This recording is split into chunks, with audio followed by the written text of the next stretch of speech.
Hi అండి అందరికీ welcome to our channel ఆర్వీబీ Krishna's kitchen అండి.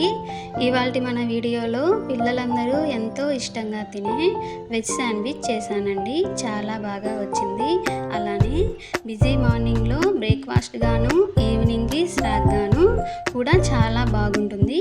ఒకసారి ఇలా ట్రై చేసి ఎలా వచ్చిందో కామెంట్ బాక్స్లో కామెంట్ చేసేయండి.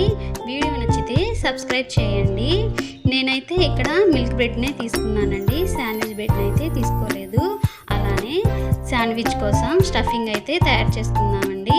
స్టఫింగ్ కోసం అయితే ఇక్కడ నేను ఉల్లిపాయలు, సన్నగా కట్ చేసుకున్న క్యాప్సికము, టమాటా, అలానే తురుముకున్న క్యారెట్, కొద్దిగా కొత్తిమీర, అలానే ఒక టీ స్పూను మిరియాల పొడి, అలానే తగినంత ఉప్పు, కొద్దిగా మయోనీస్ వేసానండి. మయోనీస్ మాకు ఎంతైతే కావాలో అంత వేసుకొని బాగా మొత్తం కలుపుకోవాలండి. మనకి అది పొడి పొడిగా రాకూడదండి, లోపల స్టఫింగ్ అనేది ముద్దగా ఉండాలి. ఇదిగో ఇలా అయితే సరిపోతుందండి. ఇప్పుడు ఒక బౌల్ తీసుకొని బౌల్లోకి ఒక స్పూన్ రెడ్ చిల్లీ సాస్, అలానే ఒక స్పూన్ గ్రీన్ చిల్లీ సాస్ వేసుకొని బాగా కలుపుకోండి. ఇక్కడ గ్రీన్ చట్నీ అయితే తయారు చేసుకోవాలండి. మనం ఇలా చేసుకున్నా కూడా చాలా బాగుంటుంది. అలానే ఒక బ్రెడ్ స్లైస్ తీసుకొని దానికి గీ కానీ బటర్ కానీ అప్లై చేసుకోవాలండి. నేనైతే ఇక్కడ గీ అప్లై చేశాను. అప్లై చేసుకొని మనం తయారు చేసుకున్న సాస్ కూడా పెట్టుకొని మొత్తం బ్రెడ్ స్లైస్ మొత్తం అప్లై చేసుకోవాలండి. ఇలా ఇంకో బ్రెడ్ స్లైస్ కూడా తీసుకొని దానికి కూడా బటర్ని మొత్తం బ్రెడ్ స్లైస్ మొత్తం అప్లై చేసుకోవాలండి. ఇలా తర్వాత మనం తయారు చేసి పెట్టుకున్న సాస్ని కూడా వేసుకొని మొత్తం బ్రెడ్ మొత్తం అప్లై చేసుకోవాలండి. ఇలా తర్వాత మనం తయారు చేసుకున్న వెజ్ స్టఫింగ్ మొత్తం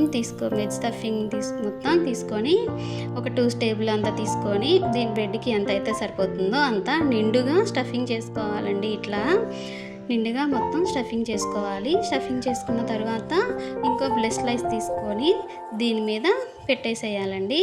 ఇలా అయితే శాండ్విచ్ని తయారు చేసుకోవాలి. ఇలా తయారు చేసిన శాండ్విచ్ని మనం ఇప్పుడు టోస్ట్ చేద్దామండి. టోస్ట్ చేయడం కోసం అయితే ఇక్కడ నేను టోస్టర్ అయితే తీసుకున్నానండి. ఇది వచ్చేసి శాండ్విచ్ టోస్టర్ అండి. ఇది నేను ఆన్లైన్లో తీసుకున్నాను. దీనికి కూడా అంతేనండి, బటర్ కానీ గీ కానీ అప్లై చేసుకోవాలి. 2 సైడ్స్ అప్లై చేసుకోవాలండి ఒకేసారి. ఇట్లా నీట్గా మొత్తం కార్నర్స్ కూడా అంతా అప్లై చేసుకున్న తర్వాత మనం తయారు చేసి పెట్టుకున్నాం కదండి మనం శాండ్విచ్ని, అది కూడా దీంట్లో పెట్టేసుకొని నీట్గా తర్వాత దీనికి ఇక్కడ ఒక లాక్ ఉంటుందండి, ఆ లాక్ని అయితే పెట్టేసేయాలండి.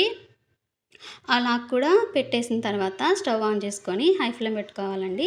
హై ఫ్లేమ్ పెట్టుకొని బ్రెడ్ని మనం తయారు చేసుకున్న శాండ్విచ్ని స్టవ్ మీద పెట్టుకొని 2 సైడ్స్ గోల్డెన్ బ్రౌన్ కలర్ వచ్చేంత వరకు 5 మినిట్స్ బాగా కుక్ చేయాలండి. ఇట్లాగా వన్ సైడ్ అయితే బాగా కుక్ అయి ఉంటుందండి. ఇప్పుడు 2 సైడ్ కూడా కుక్ చేసుకోవాలి. చూసారు కదండి, మన శాండ్విచ్ అయితే రెడీ అయిపోతుంది. ఇట్లా బయట అయితే చాలా క్రిస్పీగా ఉంటుందండి, పైనంతా లోపల చాలా జ్యూసీగా చాలా సాఫ్ట్గా ఉంటుంది. పిల్లలకి ఇలా కట్ చేసి ఇస్తే వాళ్ళు తినడానికి చాలా ఈజీగా ఉంటుందండి. అంతేనండి, ఎంతో టేస్టీ అయిన వెజ్ శాండ్విచ్ అయితే రెడీ అయిపోయిందండి. వీడియో నచ్చితే సబ్స్క్రైబ్ చేయండి. Bye bye.